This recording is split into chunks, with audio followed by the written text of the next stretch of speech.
दोस्तों हम सब लोग जब भी इन्वेस्टमेंट करते हैं किसी भी एक अच्छी कंपनी एक अच्छे शेयर को चूज करके हम इसी उम्मीद में इन्वेस्टमेंट करते हैं कि आने वाले टाइम में हमें उस पर्टिकुलर इन्वेस्टमेंट से एक अच्छी रिटर्न बनाने को मिलेगी। अब मान लो कि आपने एक अच्छी कंपनी को चूज कर लिया और उस कंपनी ने आने वाले टाइम में आपको 50%, 100% या 150% तक का भी रिटर्न दे दिया। अब सबसे बड़ा क्वेश्चन ये खड़ा हो जाता है कि मुझे कब इस पर्टिकुलर कंपनी के शेयर को बेच देना चाहिए। इंपॉर्टेंट है कि उस पॉइंट को फिगर आउट करना जिस पॉइंट पे आपको पर्टिकुलर स्टॉक को सेल करना होता है, क्योंकि दोस्तों बहुत जरूरी होता है एक अच्छी कंपनी को चूज करना, लेकिन एक अच्छी कंपनी को चूज करने से भी बहुत ज्यादा इंपॉर्टेंट होता है सही टाइम पे किसी पर्टिकुलर कंपनी से एग्जिट करना। तो आज हम इस वीडियो में बात करने वाले हैं कि वो कौन कौन से पॉसिबल सिनेरियोज हो सकते हैं जब आपको किसी पर्टिकुलर कंपनी के शेयर को अपने पोर्टफोलियो से सेल करने के बारे में सोचना चाहिए। मैं जगदीप सिंह आपका स्वागत करता हूं ग्रो यूट्यूब चैनल में। चलिए स्टार्ट करते हैं आज की वीडियो। लेकिन वीडियो स्टार्ट करने से पहले अगर आपने अभी तक ग्रो के चैनल को सब्सक्राइब नहीं किया तो सबसे पहले ग्रो के चैनल को सब्सक्राइब करें, क्योंकि इस चैनल के ऊपर हम हर वीक 3 से 4 वीडियोस एजुकेशनल पर्पज के ऊपर लाते हैं जो आपको एक अच्छा इन्वेस्टर बनने में काफी ज्यादा हेल्प कर सकते हैं। तो अगर आप हमारे चैनल को सब्सक्राइब करेंगे तो आप हमारी किसी भी वीडियो को मिस नहीं करेंगे। चलिए स्टार्ट करते हैं आज की वीडियो, जिसका टॉपिक है कि वो कौन सा पॉइंट है जब आपको किसी पर्टिकुलर कंपनी के स्टॉक को बेचने के बारे में सोचना चाहिए।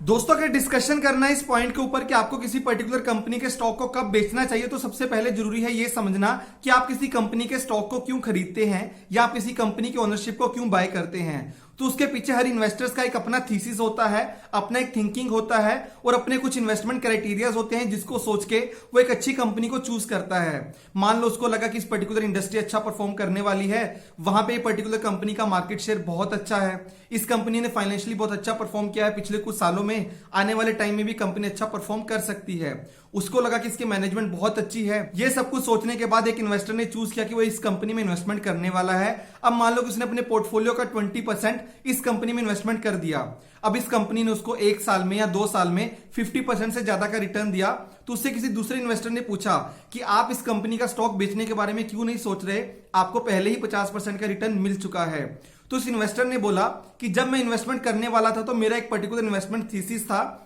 मेरी एक पर्टिकुलर थिंकिंग थी इस कंपनी को लेके कि ये कंपनी इस पर्टिकुलर इंडस्ट्री में आने वाले टाइम में अच्छा परफॉर्म करेगी। मान लो कि इस कंपनी ने मुझे 50% रिटर्न दे दिया, तो जो मेरी पर्टिकुलर इन्वेस्टमेंट थीसिस थी या इन्वेस्टमेंट पैरामीटर्स थे वो अभी भी मुझे बोल रहे हैं कि इस पर्टिकुलर कंपनी में मुझे इन्वेस्टमेंट करके रखना चाहिए। तो उस टाइम पे जब आपको अपनी पर्टिकुलर इन्वेस्टमेंट थीसिस के ऊपर काफी ज्यादा भरोसा है, जिसको सोच के आपने इन्वेस्टमेंट किया था, तो उस केस में आपको एग्जिट करने के बारे में सिर्फ रिटर्न देख के कभी भी नहीं सोचना चाहिए। अगर आपने एक पर्टिकुलर अच्छी कंपनी में चूज किया है, कंपनी ने मान लो आपको 50% रिटर्न दिया, 100% रिटर्न दिया या 100% से ज्यादा भी रिटर्न दिया, तो आप उसमें इन्वेस्टेड रह सकते हैं एक लंबे टाइम के लिए, जब तक आपको लगता है कि आपके फाइनेंशियल पैरामीटर्स के हिसाब से वो कंपनी अच्छा परफॉर्म कर रही है। क्योंकि दोस्तों अगर आप किसी भी बड़े इन्वेस्टर को देखोगे, मान लो वॉरेन बफे को भी देख लेते हो, तो उनके पास कोक का या इसके अलावा एप्पल का शेयर बहुत टाइम पहले से है। चाहे उसने उनको कितनी भी रिटर्न दे दी, अभी तक उन्होंने उससे एग्जिट नहीं किया है, क्योंकि उनको आज भी लगता है कि शायद वो कंपनी आने वाले टाइम में और ज्यादा एक्सपेंशन करेगी। अब दोस्तों आपको ये तो समझ में आ गया कि आपके इन्वेस्टमेंट पैरामीटर्स या थीसिस कितनी इंपॉर्टेंट होती है एक अच्छी कंपनी को चूज करने के लिए। अब मैं बात करता हूं कि वही थीसिस, वही पैरामीटर्स आपके लिए इंपॉर्टेंट होते हैं किसी भी अच्छी कंपनी से एग्जिट करने के लिए। अब दोस्तों मान लो आपने कंपनी में इन्वेस्टमेंट किया था जो एक इंडस्ट्री में अपना बिजनेस करती है, और वहां पे उसका मार्केट शेयर जब आपने इन्वेस्टमेंट करने के बारे में सोचा था उसका 30 या 40% था। अब पिछले कुछ टाइम के अंदर उस पर्टिकुलर कंपनी का मार्केट शेयर काफी ज्यादा नीचे आ रहा है और आपको लग रहा है कि इसके कॉम्पिटिटर्स बहुत अच्छे तरीके से परफॉर्म करना स्टार्ट कर दिए हैं, जिसकी वजह से इस पर्टिकुलर कंपनी के बिजनेस के ऊपर काफी बुरा असर पड़ा है। तो जब भी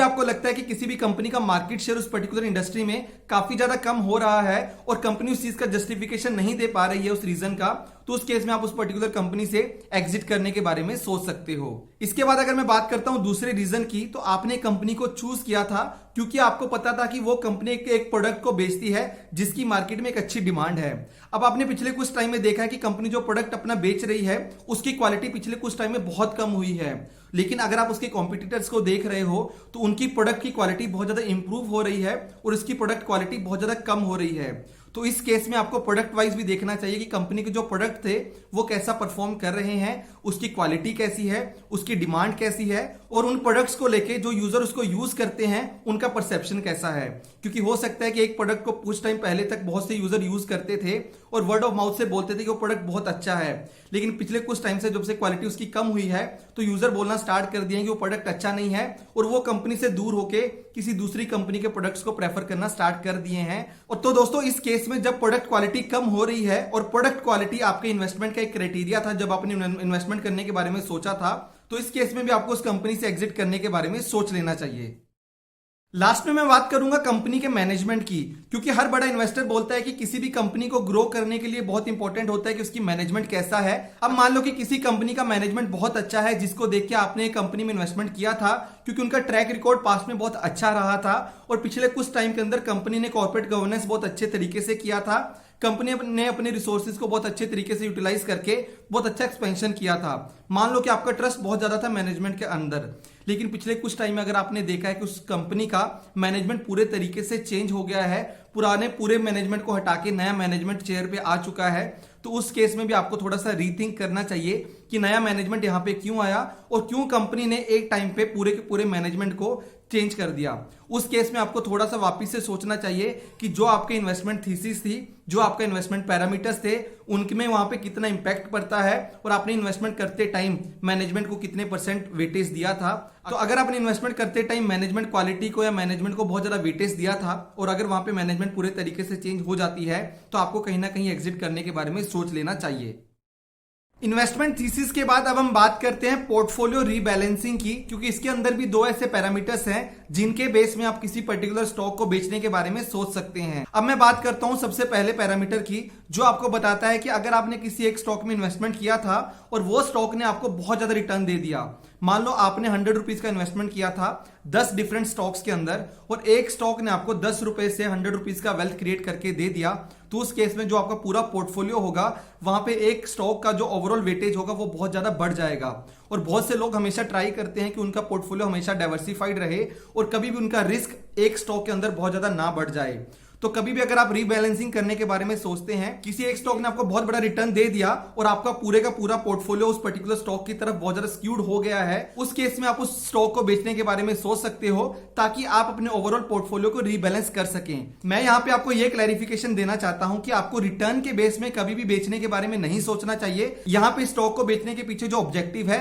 वो है आपका डाइवर्सिफिकेशन आपके स्टॉक पोर्टफोलियो के अंदर। और यहाँ पे एक स्टॉक ने अगर बहुत ज्यादा रिटर्न दिया है, बहुत ज्यादा हाई अच्छा परफॉर्मेंस करके दिया है पिछले कुछ टाइम के अंदर, तो अगर यहाँ पे एक स्टॉक का आपका बहुत ज्यादा वेटेज बढ़ रहा है क्योंकि उसने बहुत अच्छा परफॉर्म किया था, तो उस केस में अगर आपको रीबैलेंसिंग करना है अपने स्टॉक पोर्टफोलियो का, तो वहां पे आप उस स्टॉक को बेचने के बारे में सोच सकते हैं। अब बात करते हैं सेकंड इंपॉर्टेंट पैरामीटर की, जो आपकी एज से रिलेटेड है। एक रूल के बारे में मैंने आपको एक लास्ट वीडियो में बताया था, तो मैंने आपको बताया था कि अगर आप 100 में से अपनी एज को माइनस कर देते हैं, जो अमाउंट बचता है उतना एक्सपोजर आपको इक्विटी में लेना चाहिए। जैसे कि अगर आपकी एज 30 की है तो अगर आप 100 में से 30 को माइनस करते हैं तो 70 बचता है, तो आपको 70% का एक्सपोजर इक्विटी में लेना चाहिए, 30% का एक्सपोजर आपको डेट में लेना चाहिए। अब मान लो कि एक इन्वेस्टर ने अपना पोर्टफोलियो बनाया था जहां पे उसने 30 और 70% का एलोकेशन किया था अपनी एज के अकॉर्डिंग, 30% डेट में, 70% इक्विटी में, लेकिन आज उसकी एज अभी 50 ईयर्स हो चुकी है, तो ये रूल बोलता है कि 50 ईयर्स के अकॉर्डिंग उसको अपना स्टॉक्स का पोर्टफोलियो कट करके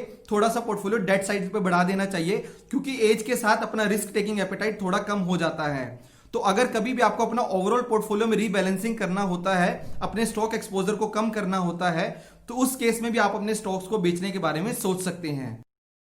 दोस्तों लास्ट में मैं बात करता हूं एक बहुत ही इंपॉर्टेंट पैरामीटर के बारे में कि आपको एक स्टॉक को बेचने के बारे में कब सोचना चाहिए। तो आपका पैसा जब भी फ्री पड़ा है तो आपको कोई भी रिटर्न नहीं दे रहा, आपने एक अच्छे स्टॉक में अगर इन्वेस्टमेंट किया है, वो स्टॉक मान लो एक साल में 10 या 20% भी बढ़ता है तो आपको बहुत अच्छी रिटर्न बना के देता है। अगर आप उसके स्टॉक को बेच देते हो और अपने पैसे को निकाल के आइडल रख लेते हो तो आने वाले टाइम में आपका वो पैसा आपको बिल्कुल भी रिटर्न बना के नहीं देगा जब तक आप उसको इन्वेस्टमेंट नहीं करेंगे। तो यहां से थर्ड क्राइटेरिया निकल के आता है जो कि बहुत इंपॉर्टेंट है। अब यहाँ पे आपने एक स्टॉक में इन्वेस्टमेंट किया था जो पिछले 5 साल में आपको CAGR रिटर्न ऑफ 8% दे रहा था, लेकिन अब आपको पता है कि आपने एक और अच्छी कंपनी को ढूंढ लिया है जो आने वाले टाइम में आपको 10 या 15% तक का रिटर्न दे सकता है, तो उस केस में आप उस पर्टिकुलर स्टॉक से निकाल के पैसा इस स्टॉक में इन्वेस्टमेंट कर सकते हो। लेकिन उसके लिए आपको बहुत ज्यादा डबल श्योर होना पड़ेगा कि आप जहां पे इन्वेस्टमेंट करने वाले हैं वो पर्टिकुलर एसेट आपको जहां पे आपने पहले इन्वेस्टमेंट किया था उससे काफी अच्छा रिटर्न बना के देगा। मतलब कि आपको अपॉर्चुनिटीज को देखना है। अगर आपके पास एग्जिस्टिंग इन्वेस्टमेंट से ज्यादा अच्छा अपॉर्चुनिटी है तो उस केस में आप उस स्टॉक से पैसा निकाल के दूसरे स्टॉक में इन्वेस्टमेंट कर सकते हो। लास्ट में मैं आपको एक छोटा सा टिप भी देना चाहूंगा। मैं आपको ये बताना चाहूंगा कि ये सब चीजें हुई जो आपको बहुत इंपॉर्टेंट तरीके से बताती हैं कि आपको एक स्टॉक को बेचने के बारे में कब सोचना चाहिए। लेकिन इसके अलावा अगर आपने किसी भी कंपनी में इन्वेस्टमेंट किया था तो आपने जो कंपनी में इन्वेस्टमेंट किया है आपको उसका हर क्वार्टर का रिजल्ट देखना चाहिए, आपको उसका हर एनुअल परफॉर्मेंस देखना चाहिए, आपको उसको प्रॉफिट एंड लॉस स्टेटमेंट पढ़ना चाहिए, कंपनी के ऑब्जेक्टिव के बारे में देखना चाहिए। अगर वहां से आपको कोई भी डेविएशन देखने को मिलता है तो आपको वहां पे एक डीपर एनालिसिस करना पड़ेगा और एनालिसिस के बाद आपको डिसाइड करना पड़ेगा कि क्या आपको उस स्टॉक में कंटिन्यू करना है या वहां से पैसा निकाल के किसी और स्टॉक में इन्वेस्टमेंट करना है। तो ये वीडियो हम लेके आए थे प्योरली एजुकेशनल पर्पस के लिए। हम हमेशा से आपको यही बोलते हैं कि आप जब भी इन्वेस्टमेंट करते हैं एक अच्छा थीसिस के बेस पे कीजिए, अपने रिस्क के बेस पे कीजिए और अपने कुछ पैरामीटर्स के बेस में कीजिए और एक अच्छी कंपनी चूज करके लॉन्ग टर्म के लिए इन्वेस्टमेंट कीजिए। लेकिन अगर उस कंपनी में कभी भी कोई प्रॉब्लम आती है तो अगर आपको अपनी इन्वेस्टेड कंपनी में कोई भी प्रॉब्लम दिखती है तो सही टाइम पे आपको वहां से एग्जिट भी करना चाहिए, क्योंकि अगर इन्वेस्टमेंट जरूरी है तो किसी भी एक बैड एसेट से सही टाइम पे एग्जिट करना उससे भी ज्यादा जरूरी हो जाता है। तो दोस्तों अगर आपको आज की वीडियो अच्छी लगी तो इस वीडियो को लाइक करें, कमेंट करके बताएं कि आपके अकॉर्डिंग इसके अलावा और क्या पैरामीटर्स हो सकते हैं जिसके बेस पे आपको कोई भी कंपनी को सेल करने के बारे में सोचना चाहिए। अगर आपने अभी तक ग्रो के चैनल को अगर सब्सक्राइब नहीं किया तो जल्दी से ग्रो के चैनल को सब्सक्राइब करें, क्योंकि इस चैनल के ऊपर हम हर वीक 3 से 4 वीडियोस एजुकेशनल पर्पस के ऊपर डालते हैं और मैं उम्मीद करता हूं कि आपको हमारी वीडियोस पसंद आती होंगी और आगे भी हम ऐसा कंटेंट लाते रहेंगे ताकि आप एक अच्छे इन्वेस्टर बन सकें। Happy investing.